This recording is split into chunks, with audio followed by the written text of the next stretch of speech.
Frozen shoulder is a fascinating but difficult condition. It's a condition that usually occurs in middle-aged people, 40 to 60, slightly more commonly in women than men, slightly more commonly in the left shoulder than the right. Often there's no anything that starts it off in particular, but it usually starts off with quite severe pain and then a gradual loss of range of motion of the shoulder. I guess one good thing about frozen shoulder is it does get better on its own, but it takes on average 2.5 years to get better on its own. Most of the treatments are really not very effective. The only treatment that is very effective is a small arthroscopic procedure that involves cutting the thickened shoulder capsule. Arthroscopic surgery for frozen shoulder involves coming in as a day case, so that means coming in the morning, go home in the afternoon, and we usually do it under local anaesthetic.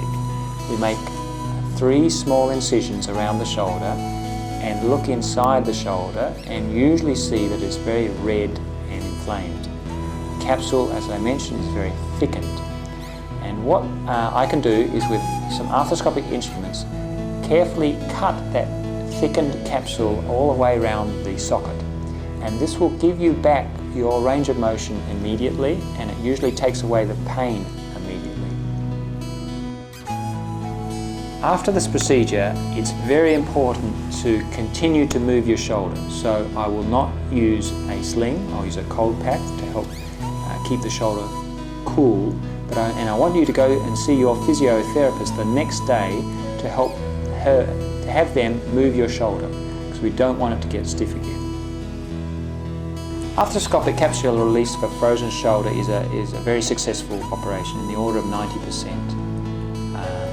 As you can see from these graphs, the patient-ranked pain at night decreases almost immediately and stays down. Patient-ranked pain with activities decreases immediately and stays down. The shoulder range of motion improves straight away and generally continues to improve. The overall success rate of surgery for frozen shoulder is very good.